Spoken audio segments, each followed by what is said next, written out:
Welcome to the Good Fit Careers podcast, where we explore perspectives on work that fits. I'm Ryan Dickerson, your host. Today's guest is Mayra Rivera, former Chief Marketing Officer of USAA. USAA is a privately held insurance and financial services company that employs roughly 36,000 people. In 2023, USAA was listed as number 114 on the Fortune 500 list. Mayra worked with USAA for 24 years, growing from a marketing specialist to the Enterprise CMO. Mayra started her career as a marketing assistant with the San Antonio Express News. She joined USAA in 2000 and worked her way up to leading a team of 650 full-time employees and consultants with $600 million in budget authority. Mayra and her team were responsible for building partnerships with the NFL and Rob Gronkowski and bringing USAA to a national audience. Mayra, thank you for being here. Thanks for having me, Ryan. So I would love to learn a little bit more about your background broadly. We're going to dive into the details here in a bit, but to get us started, would you tell us a little bit about what your role was like as the CMO of USAA?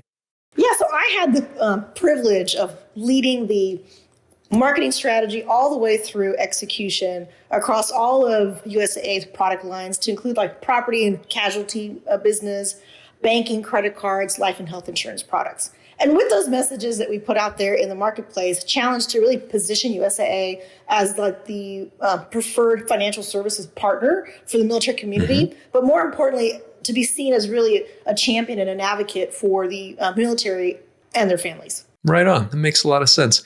And tell me a little bit about where you fit within the organization more broadly. It's a huge company. I'd love to know what that structure looked like a little bit. So marketing at a USAA currently today, it is a centralized function because we have multiple lines of businesses. And we made like a decision a while ago that the brand would be best served if that function sat. So we have dedicated teams that are there to support each line of business, but then there's an enterprise marketing team that is intended to support the overarching brand to make sure that we would be out there in the marketplace with one brand voice. So going back to the beginning, and I find this always so helpful to get a sense of who you are and where you come from. Would you tell us a little bit about what you were like as a kid and perhaps what you wanted to be when you grew up? As a kid, I would probably describe myself as a tomboy. I never played with dolls or Barbies. I grew up with two older brothers. So every weekend, I don't know if you remember those cartoons where the dog would be chasing the cat and the cat would be chasing like the mouse. That was me and my two brothers every weekend. You're wrestling, fighting. I typically played with building blocks and Lincoln Logs, if you remember those toys. Yeah. I liked playing sports and just staying active and definitely had to defend myself growing up with my two brothers. Sure. So I developed a pretty thick skin and was able to stand up for myself. Yeah. When I was a kid, I don't know why, I was fascinated with journalists and newscasters. It just blew my mind that people would share what's going on in the world in your house. I used to find whatever I could find and act like it was my microphone, and I would go and develop my own newscast. Nice. For the longest time, I wanted to be like a journalist or a newscaster. I don't know why. Yeah. It's not like that ran like in our family, but that was like on my list. That's awesome.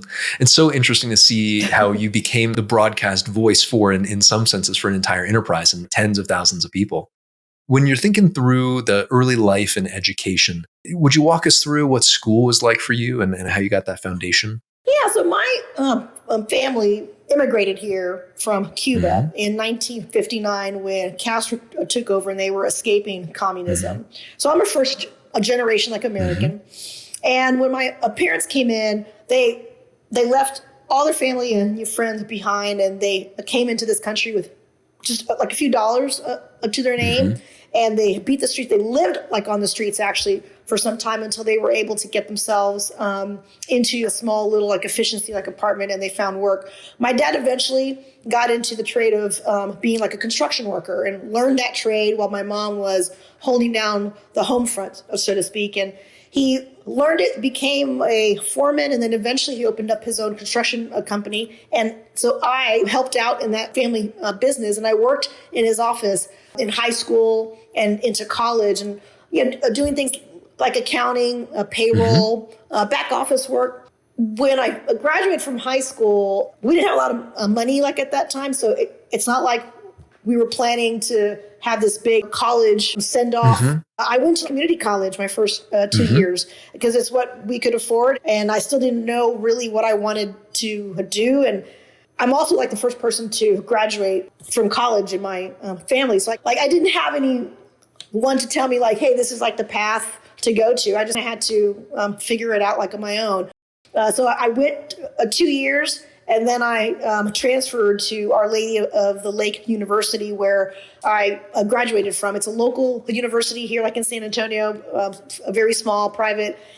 I didn't feel like I was in a position to leave my family. I felt like an obligation to stay close to home. So that's what I did. And it was a great college. People often ask me, do you ever wish that you would have experienced that large college campus life? I think every decision has a trade-off. There's probably something that I got out of my college experience that maybe others didn't, because it was a smaller school, local. I got to go home and eat my mom's cooking every day. So that was always nice. I don't regret it at all. It was a great experience, and I learned so much. And honestly, there was like a professor there that was the one that opened my eyes to the possibility of going and considering marketing as a degree. Oh, cool. How nice. Would you tell us a little bit more about that professor, that mentor who helped you find the path? Yeah, Professor Starr. He was awesome. He always wore Wrangler jeans and this large belt buckle that you could eat off of. And he was such a personality. I just loved him. So I actually declared as an IT major when I first started. Oh, interesting. And I quickly figured out, I was like, oh God, I am not built for this. Like, this is not my jam. And I was kind of lost a little bit. And I had taken a class called Human Behavior in Organizations. And I loved it. It was such an amazing class. I just loved the process of like how to understand people and what makes them tick. And he saw that in me and was like, hey, I think you would really be really good as a marketing major. I think you would really enjoy the classes and the work. And so I changed majors, and it was one of the best decisions I've ever made. I love the classes. I got so into it, and I just really enjoyed it. Awesome. How exciting. So you finished your education, you completed your degree. Walk us through getting your very first full-time job out of school. So after I graduated, I looked in the paper in the classifieds, and I found this job for a marketing assistant at the local newspaper here, San Antonio, Express News. It's owned by Hearst. So I applied for it. I got the job, and it was an assistant. It was like an executive assistant, just in the marketing department. So my first couple of months, I was taking phone calls and scheduling new meetings, filing, typing, getting coffee. But I'll tell you, my objective was I'm going to be the best I can at it. And then without being asked to, I just kept doing things that I wasn't asked to do, but I saw that there was a need for it, and I took it on and I would do it. And slowly, every couple of months, I would just get more and more. And by 9 months in, I was working in the sponsorship team, helping out with big events like with the San Antonio Spurs and the rodeo and concerts that would come into town. And then a few months after that, an opening came open of being the consumer marketing sales leader for them, where I led all of our subscription sales and single copy sales and events and sponsorship. And I did that and just really enjoyed it. I got to work on things like when San Antonio hosted the Final Four, got to meet George Clooney. It was a really cool experience. I was so grateful for the people that were there that continued just to support and to believe in me and continue to give me more responsibility. This is roughly 5 years in, and you're beginning to look or consider new opportunities. What was that moment like where you're at the San Antonio newspaper, you've moved up a couple times, you had some promotions, you've been there for a little while. What caused you to look around? And then perhaps could you bring us to your first role at USAA? I kept looking at the industry itself of newsprint, right? And it was very clear that newsprint was going to continue to decline as digital was continuing to increase. And when I looked at Hearst and what that they were wanting to invest in and how they were investing in their other portfolios, they weren't investing as fast enough in digital. And I just said, this is the time for me probably to look into a different industry that is on a growth a trajectory versus on a decline.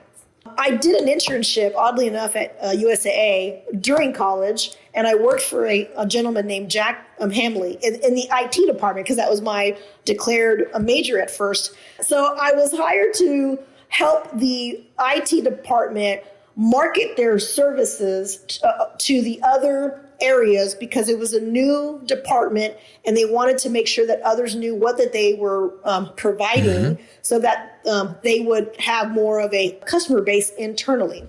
So I pulled together like a campaign, we launched it, and it was really great. My internship was over. And then I'd gotten a call years later, said, hey, there's an opening at a USAA for a marketing specialist, and I think you would really be good at it. Okay, so I applied for it, and I got the job. And that was my first and last time that I applied at a USAA, was that job. Because ever since that, very similar to the Express News, every couple of years I got tapped on the shoulder and, hey, we need you to now go and do this and go solve this problem, go help launch this new feature of an existing product, or go launch a product, or go launch a new a channel, or go launch with a new audience. And that's what I did. I just kept putting all my into it, 110% effort. I did things that were above what was being asked, because I saw that it was a need, and I didn't ask for permission. I just did it and continued to get recognized for it. And I got rewarded by recognizing my hard work and through promotions and additional responsibility and accountability. And that felt great. That's awesome. How exciting. We'll get into what hiring is like today, but I would love to know a little bit about what your actual interview and hiring process was like when you just started to join USAA. It was a good experience, because we had, at that time, there was a 5-day orientation. It was a full week of orientation where that they really spent time to go over not only the office space, but here are your benefits to expect. Here are our products and services. Here's a military 101 about our members. A lot of time was spent on understanding our customers, on our culture, on our mission statement, our values. Yes, did we have a mission statement at the Express News? Yeah, it was on the wall. Everyone knew that it existed, but this was my first time I'm experiencing that. Not only did we have a mission statement, but people lived it and they memorized it. And so much focus on the member, on that a military service member, and the importance of what they do for our country, and that why that they deserve to have just the best care, the best service in the world. So I felt the sense of responsibility from day one of oh my God, this is a serious job.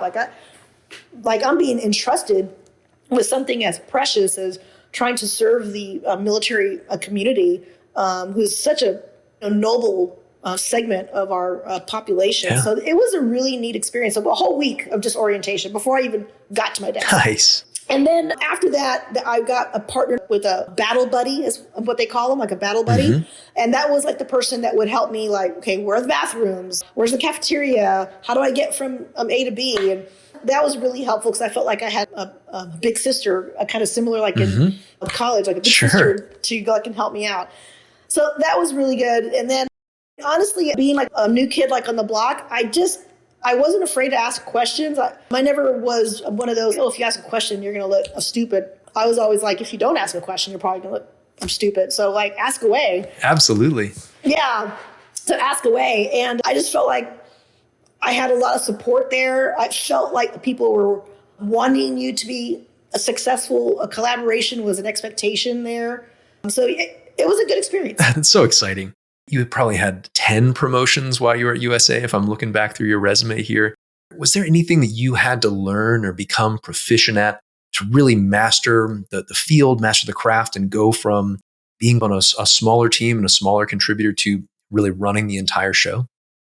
I would say probably the skill set that I lean on the most, or maybe the set of skills that I lean on the most, regardless of role, regardless of size of role or who I'm talking to, is staying curious, but in a positive way. And I caveat that because there is a difference between, you can be curious, but you're being curious for a hidden agenda because maybe you're trying to go and prove you're the smartest person in the room and go and show what you know. I'm talking about the type of a curiosity that the underpinning of that curiosity is that you really want to learn how to make something better. You really want to learn how to help someone. You authentically really want to learn how to be a part of something special. And it's not self-serving, that it's for the greater good of the team and the mission that you're on. Yeah. The authentic, positive curiosity is one of the skill sets that I've used the most in my career. I couple that with probably EQ, like emotional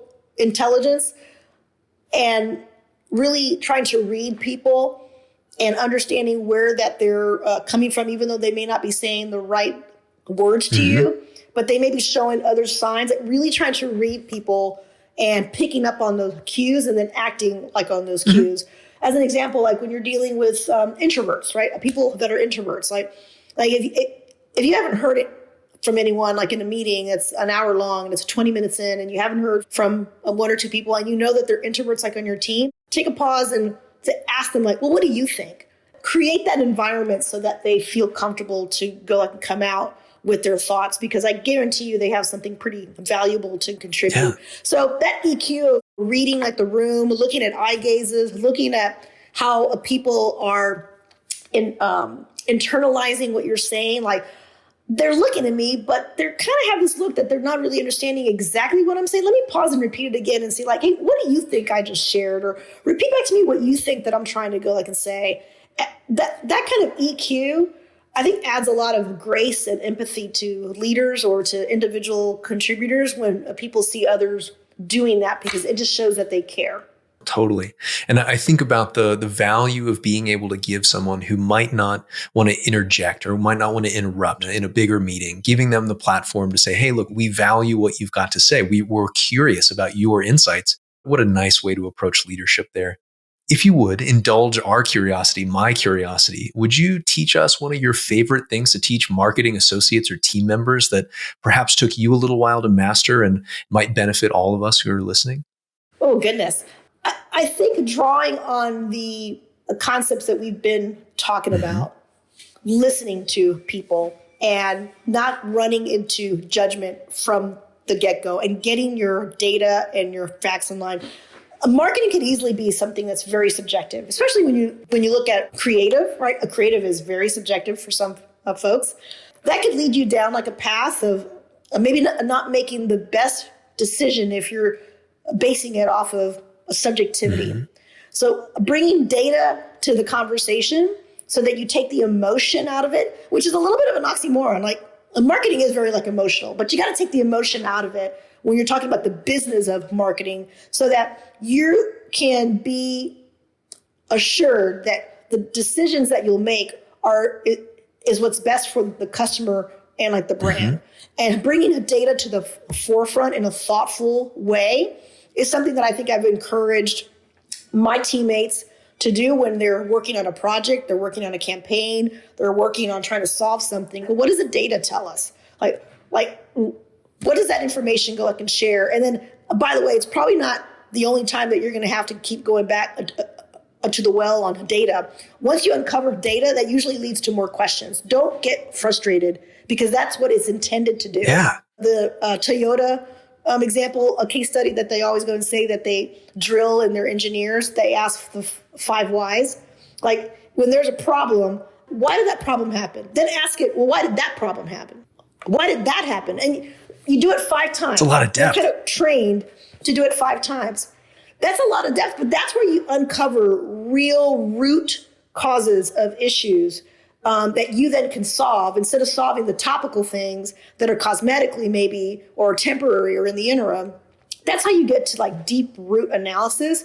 And sometimes folks get frustrated with, oh my God, I got to go back and do more. It's like, yeah, like over and over again, because you really got to uncover those insights. Like that's a part of the craft of marketing. Don't get frustrated.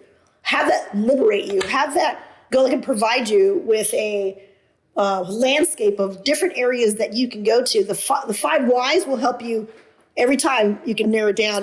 And that solution then actually becomes really easy when you do that due diligence up front. So like, don't get frustrated with that process.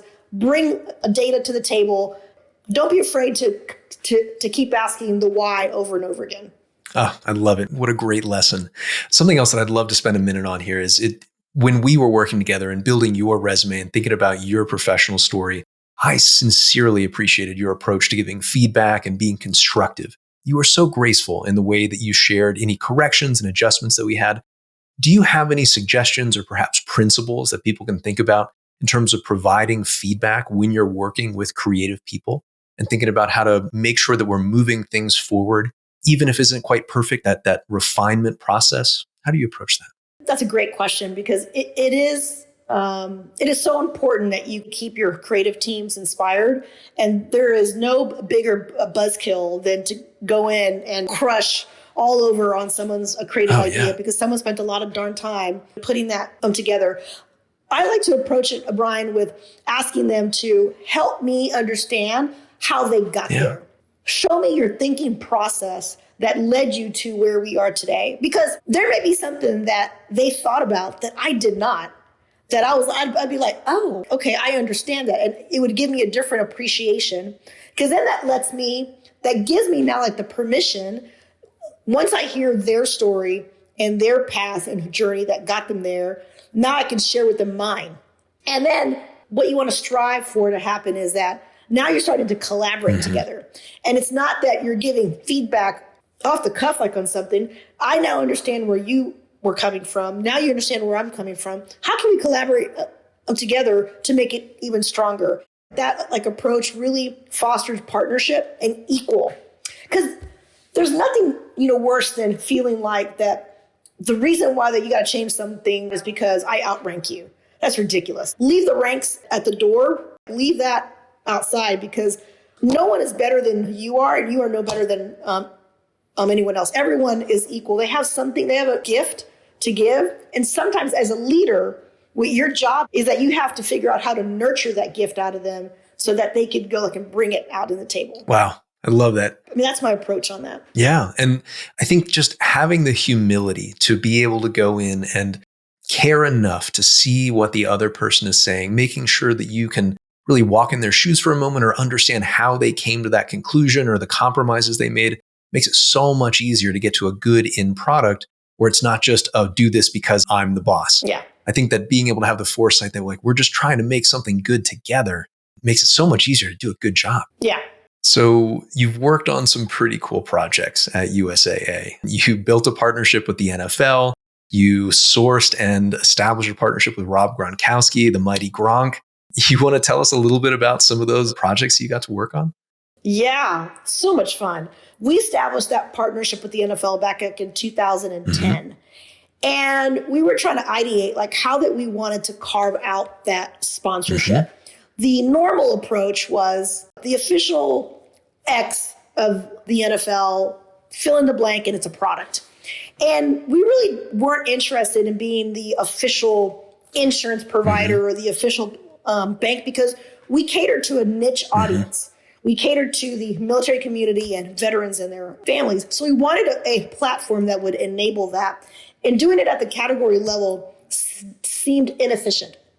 And that's what we ideated with them when they understood what our problem was and what our challenge was. And they understood, hey, we're only eligible like a quarter of the country at that point in time. Help us go and bring the uniqueness out in this. And that's where we had gone and established the official military appreciation partner of the NFL. So it wasn't a category, it wasn't a product. We wanted to own this platform of appreciating the military. And that really, that helped to set a really neat foundation that sprung all these really cool different ideas of how to do that. So much so that other brands were wanting to jump on that bandwagon. We want to go and appreciate the military as well. Let us go and join you. And that was special for us because I said earlier, one of our primary objectives was to be that champion for the military community. What a better way to champion the military community by encouraging other brands to come on board and have them show their appreciation for them. That message was so much more sticky. It was a much more well-received, very positive, and people recalled it more and they remembered it more and they were connected to it. And so it allowed us to bring really unique experiences, like bringing players to service members, like when they would have their preseason games or training camps, and bring in service members from like the local bases so that they could watch the training and maybe interact with some of of the players. That was really neat to be a part of bringing those experiences to what I call our VIPs. Service members, in my mind, they are our VIP audiences because of what they do every day. They put their lives on the line to protect our freedoms and to be able to give back in such a way to give them these unique experiences that probably for most is for people that have a high monetary means to access that. We were able to give that to them. So that was a pretty cool experience to be a part of. Yeah. And with knowing about this and understanding how this kind of came to be from the back end here, I have seen USAA at every football game I've watched. I've seen Gronk in NFC, AFC championships. It's just, it's so amazing to now see the people behind building that creative content, building that whole campaign, and just seeing how that whole relationship has evolved over the last, 14 years. That's an incredible legacy. What was it like trying to figure out who within the NFL, you chose Gronk, but what was that process like of narrowing down the right person to represent USAA?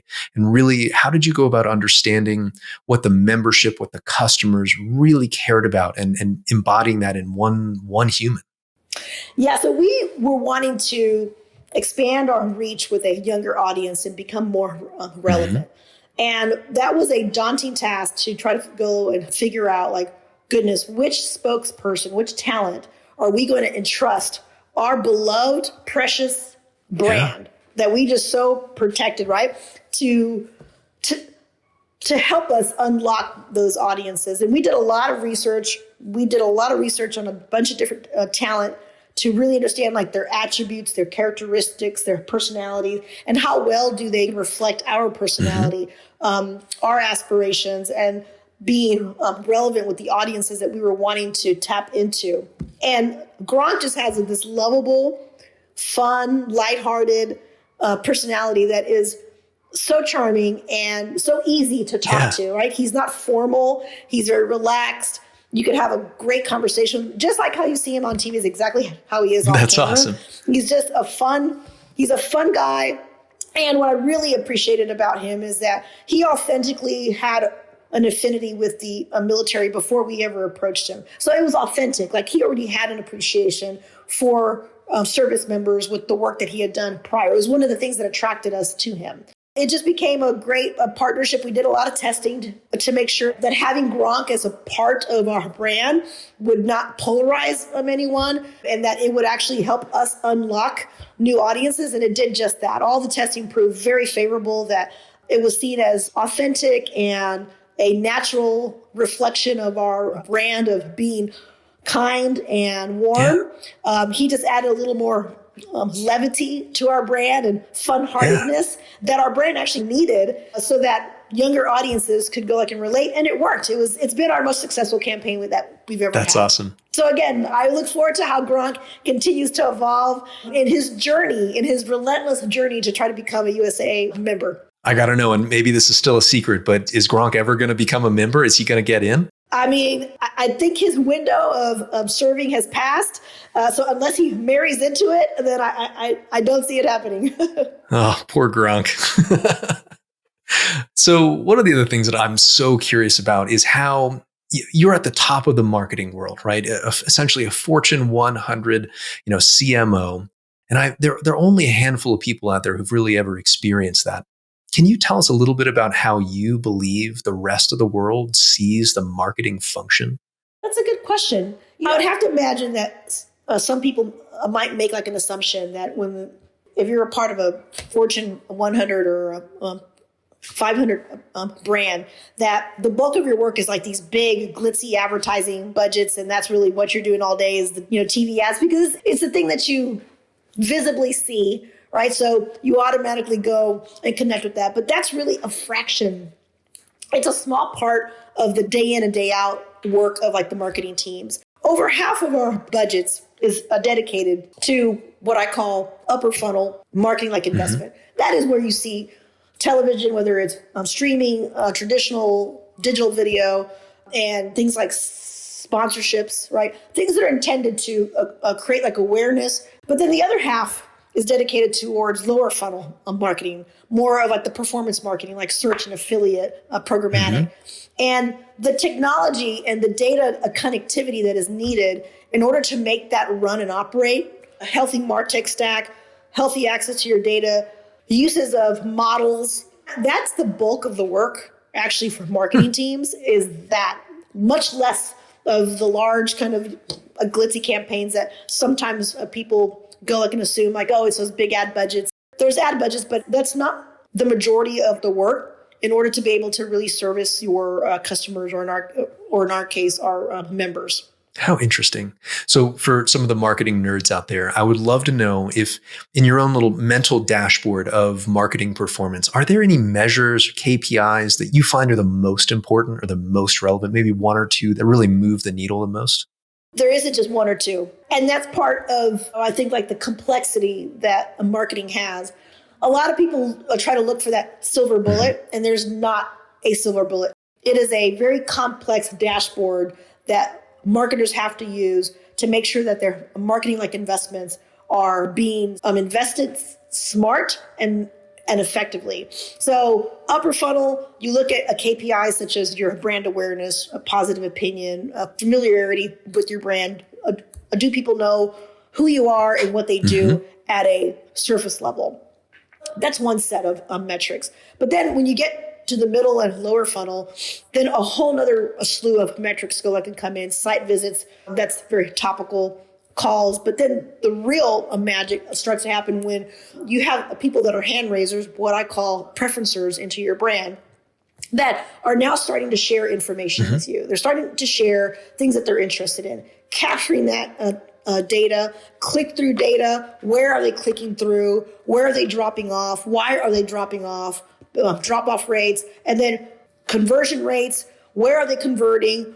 Of those that are going and converting, what source are they coming from like the most? And then who, the audiences, like which audiences are going and coming through which channels. So there isn't one KPI, honestly. Like you try, but you're like, oh, but this is really important too. You really need this with that. There's a dashboard that you have to have, like a car. Like imagine driving a car and all you had was like the speedometer. Like, okay, that'd be scary, right? Like you need multiple things to help you drive the car. You need a complex dashboard. You got to have the tools in place. You got to have the data in place. You got to have the piping of the data going the right way in order to understand like how your marketing is going and performing. Yeah. And some of those tools are in-house. Some of those tools are outsourced, but they all have to be wired together so that you can understand attribution, you can understand liftover control, and it all works all together. Wow, how interesting. So the science is the foundation for the art of marketing. Insurance, banking, financial services is a very competitive and established space. There perhaps are a couple players that we all know of.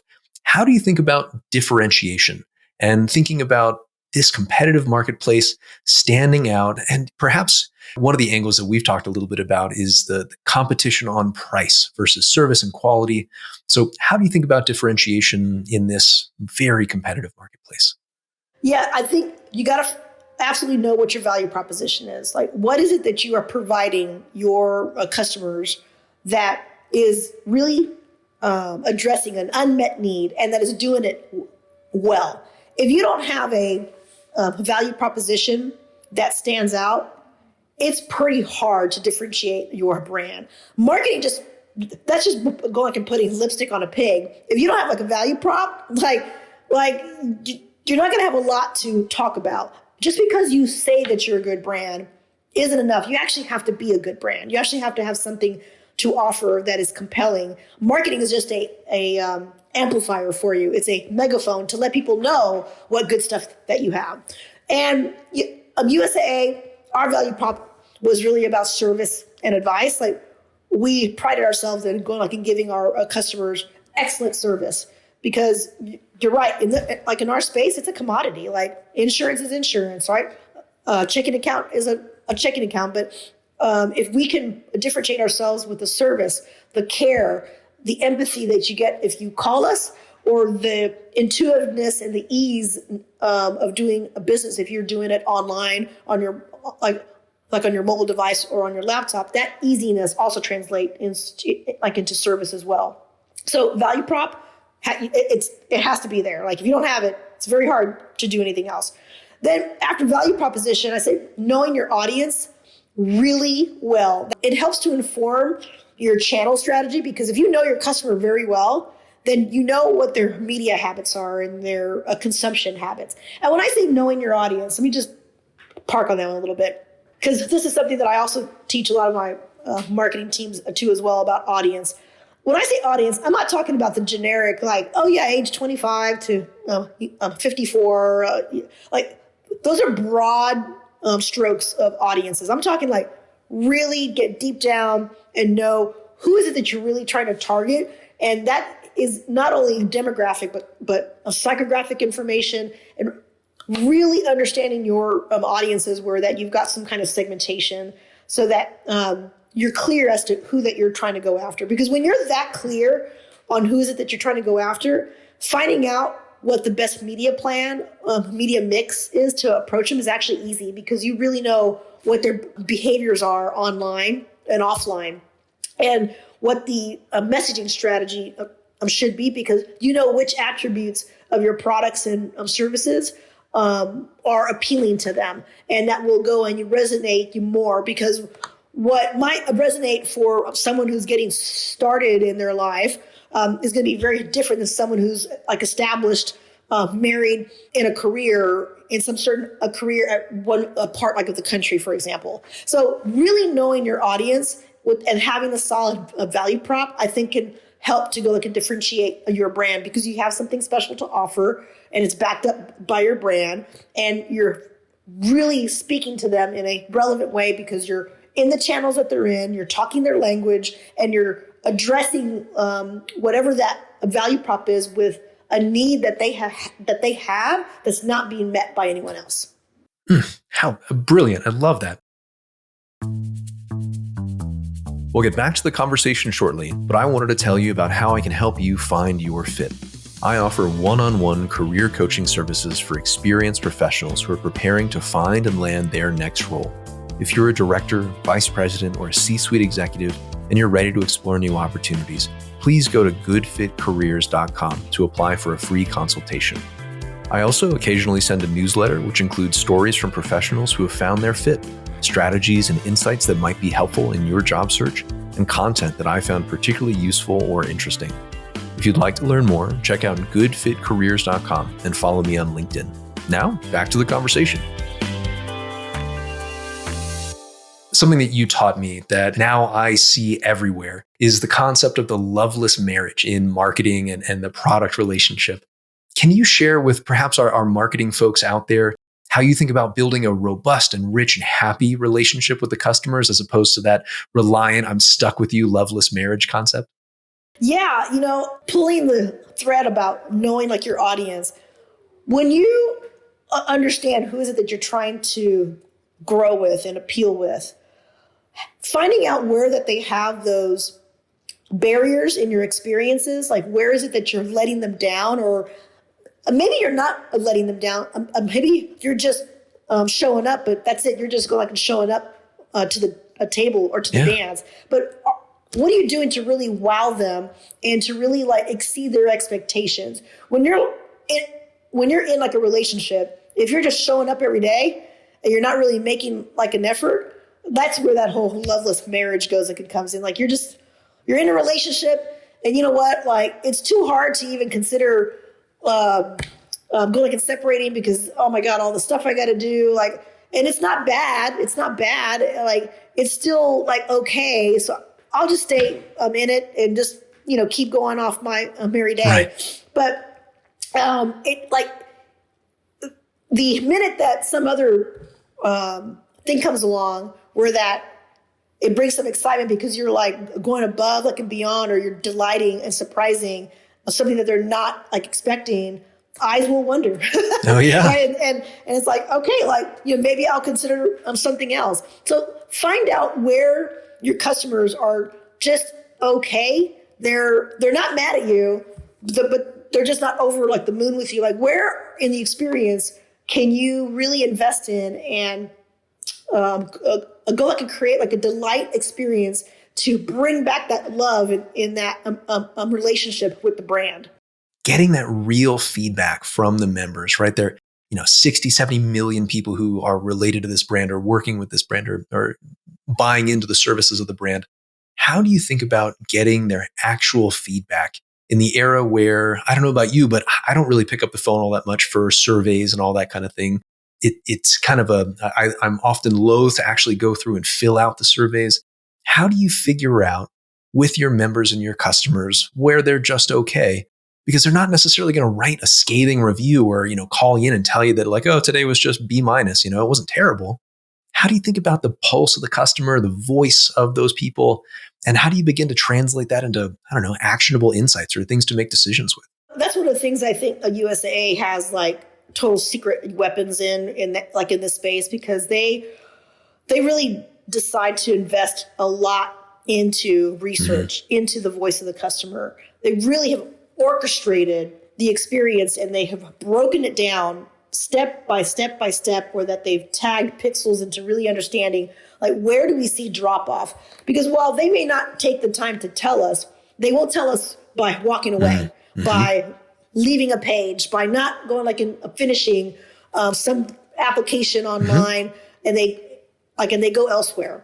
So tagging your experience from like every single page and really understanding where are your customers leaving you, or are they spending too much time somewhere, which means that we've got to do our work to really dig into that data and not just have it sit there, but actually look at it and internalize it and start making some assumptions like, hey, I wonder if they're doing that because of that. And then so you have that kind of data to help inform you. Then you also have focus groups that you can go out and proactively probe on things. If you already have an idea because you're seeing some signals that are being sent through your dashboards that you set up that is helping you understand how your customers are going through the experiences. Now you have some things to probe on in focus groups.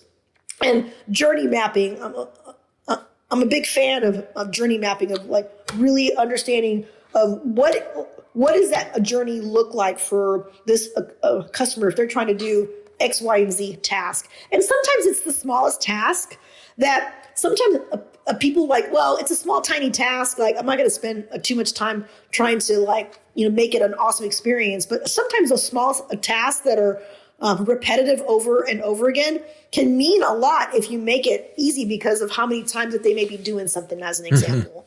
So it's a combination of like making sure that you've got the data on your pages and your experiences on your mobile device, on your desktop, like all that to really help you understand how your customers are going through that experience, getting some theories, testing them out in focus groups, doing A/B testing all the time. Like A/B testing should be happening 24/7. That you're never done testing. You should always go and test, well, does A work better than B? And then, B actually worked better. Like, why?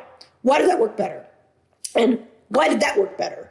And continuing to iterate on the experience, I think is like job one, like especially in USAA's case where that value prop is based off the premise of great service.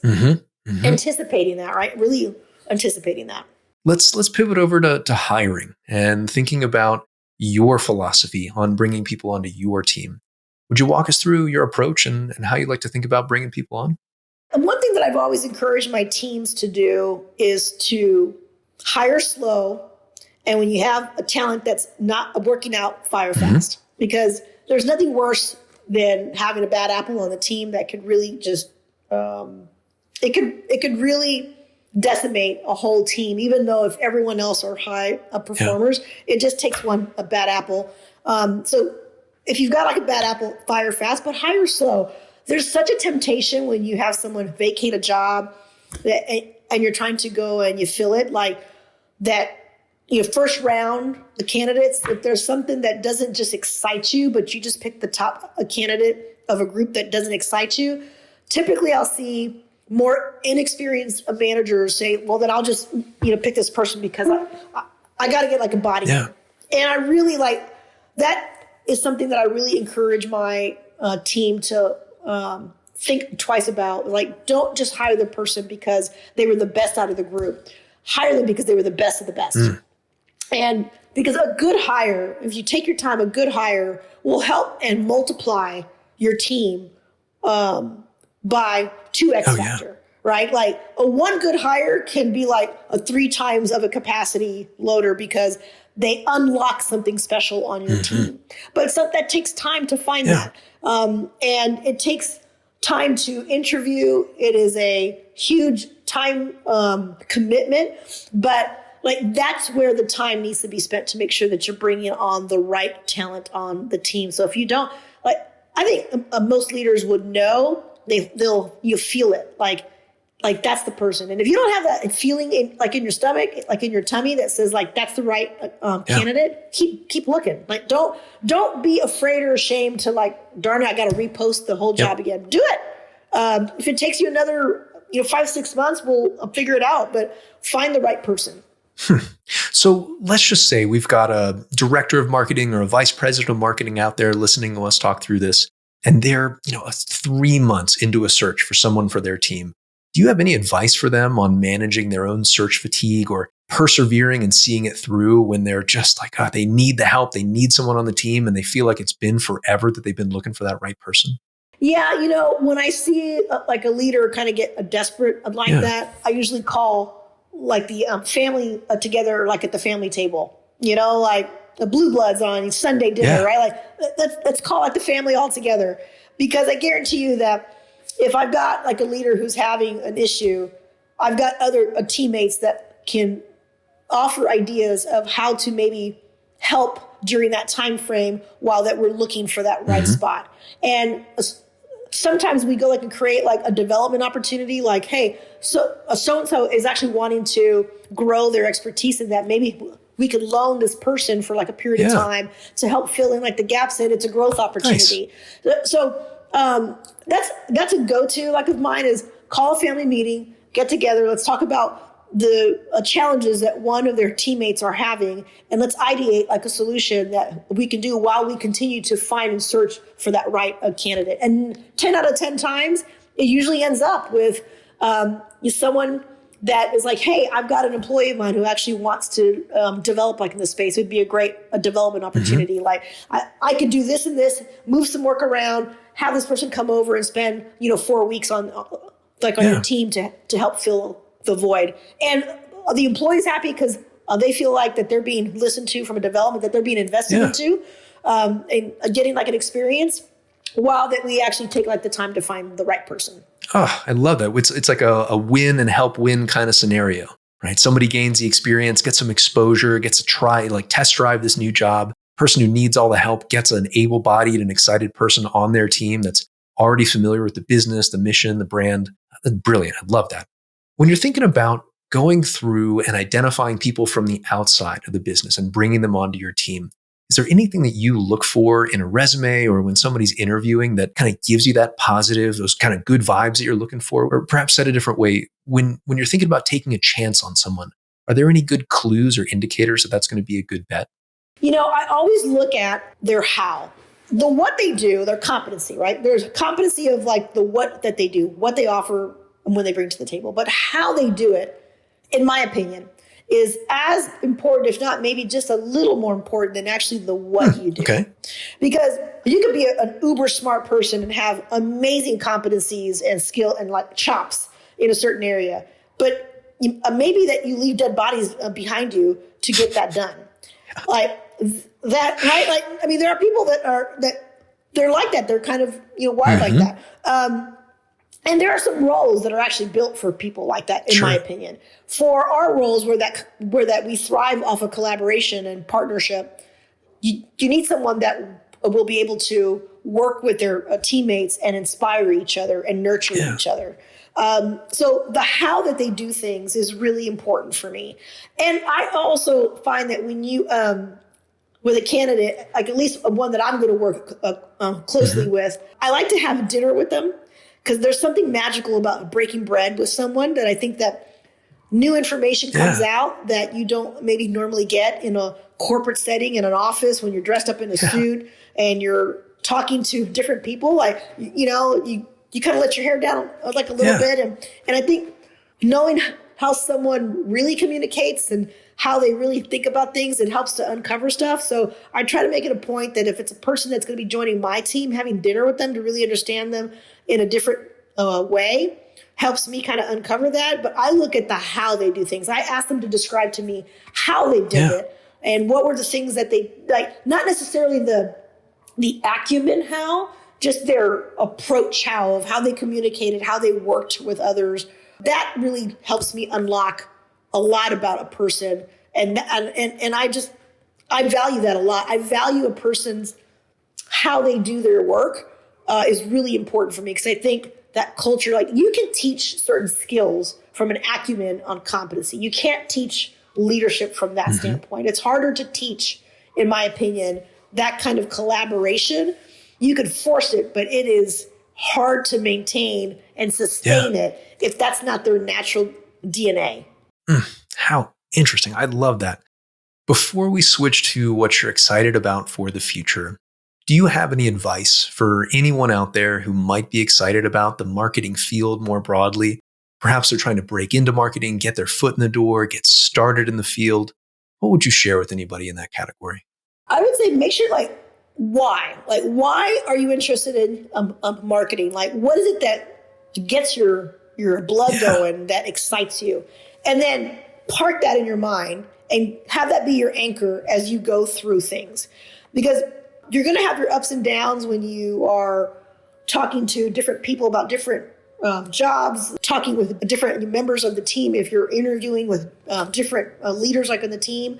And when you lose a little of your spirit or the momentum, having that parked in your head, like, this is why I love it. Remember why I love it. And let me show you why I love it so much. That excitement comes through and people gravitate towards that. People want to be around someone who is positive and is excited because it's infectious. It's contagious.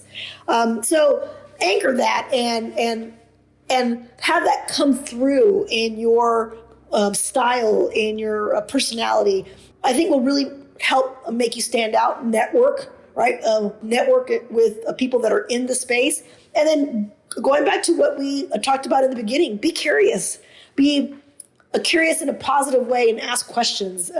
It helps to unlock things. Awesome. Thank you so much for that.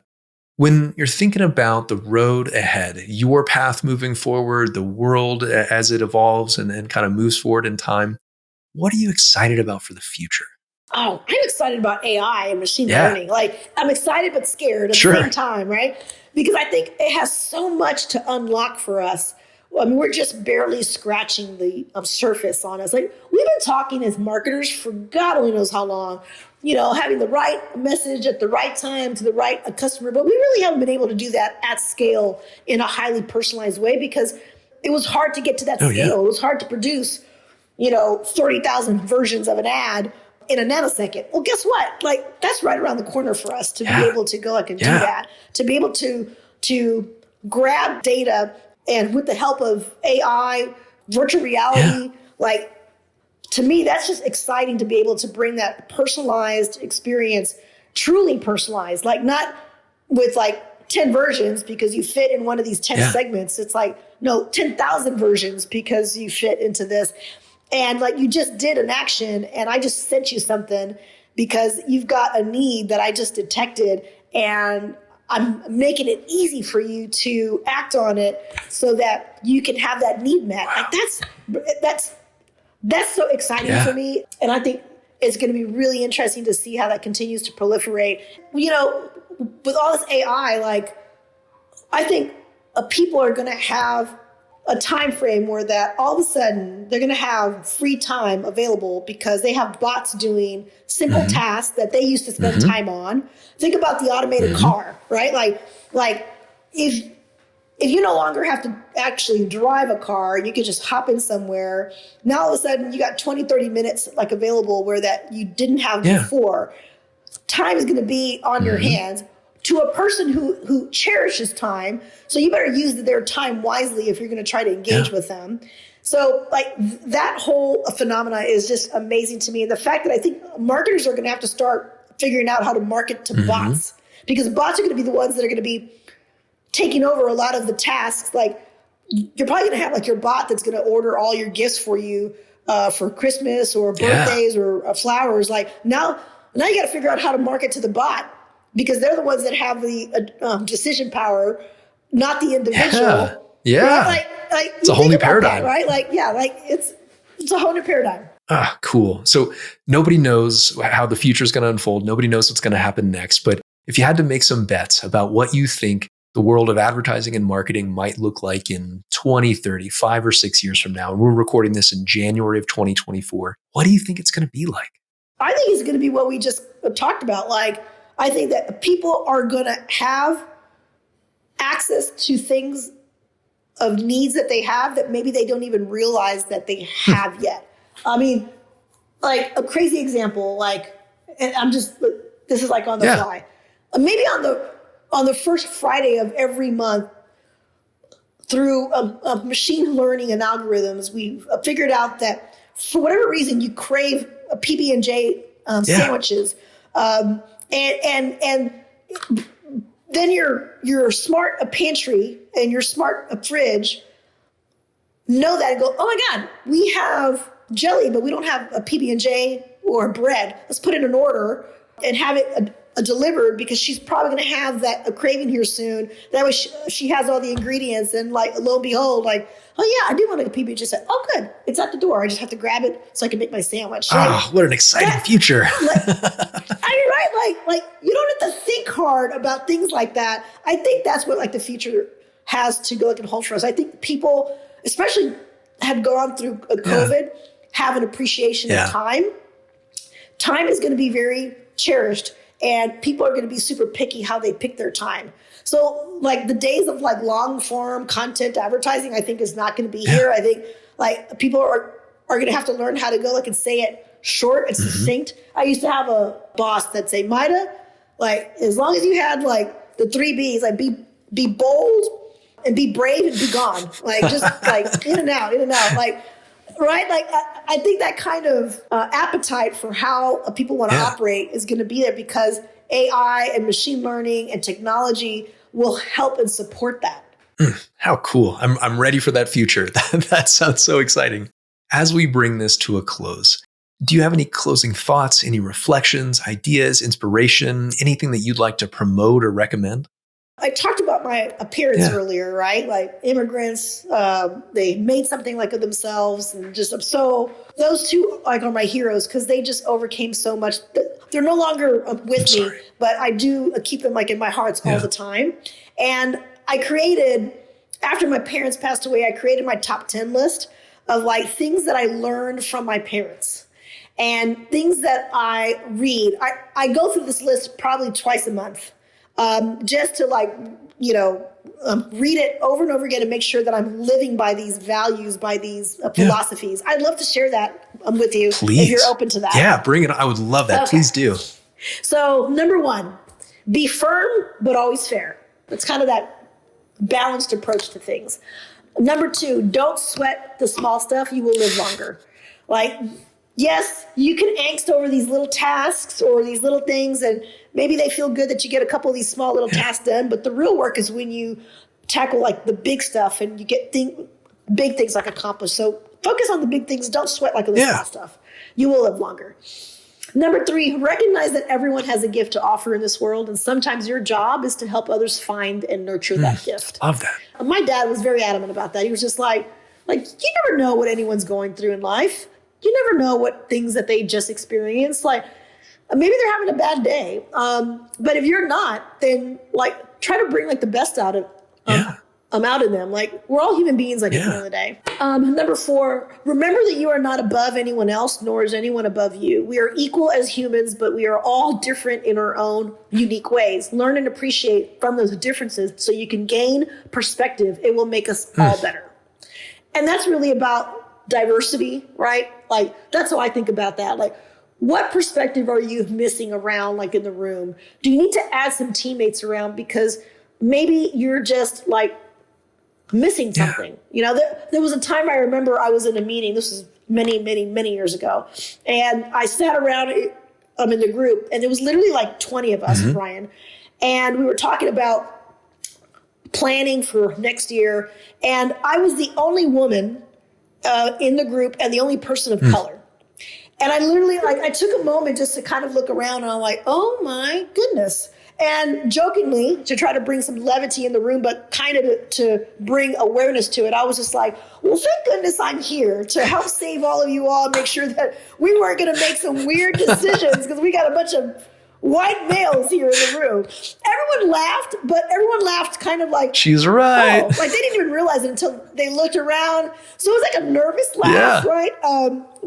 But yeah, so make sure you got perspectives around it. That's awesome. Yeah. Number 5, be independent. It's liberating. And that's really about being proactive and don't wait for things to be done for you. If you see something, get it done. Be independent about it. Number 6, surround yourself with people who you admire. It will up your game. Hire people who are smarter than you. Don't hire people that you're smarter than, because then you won't lift the tides up. They won't lift the, it will go to prevent you from having that high performing team. Number 7, be kind. It's better for your heart. Number 8, be humble. It's better for your heart. Right. Number 9, help others. It feels good to help others. And then finally, number 10, laugh, because it feels really good. Those are wonderful, Mayra. That's my top 10. Those are perfect. 10. What a beautiful way to bring this interview to close. We could talk all day. Is there anything else that we missed or skimmed over that you want to make sure we air out today? No, I just want to thank you for having me on. It's been so much fun, and I so enjoyed working with you this past year. I really enjoyed it, and so yeah, thank you for the privilege to be on here, with you, and to be able to have this experience with you. I'm very appreciative of it. Thank you so much, Mayra. I am so grateful for you as a client and as a friend. This has been a blast. Thank you very much. All right, take care. Our next episode is with Brian Hertak, Executive Director in charge of Portfolio Governance and Insights at Wells Fargo. I believe mentorship and coaching is something a lot of people don't have in their profession. It can really help you very quickly. If you enjoyed this episode, make sure to subscribe for new episodes, leave a review, and tell a friend. Good Fit Careers is hosted by me, Ryan Dickerson, and is produced and edited by Mellow Vox Productions. Marketing is by Story Angled, and our theme music is by Surftronica, with additional music from Andrew Esperanceta. I'd like to express my gratitude to all of our guests for sharing their time, stories, and perspectives with us. And finally, thank you to all of our listeners. If you have any recommendations on future guests, questions, or comments, please send us an email at hello@goodfitcareers.com.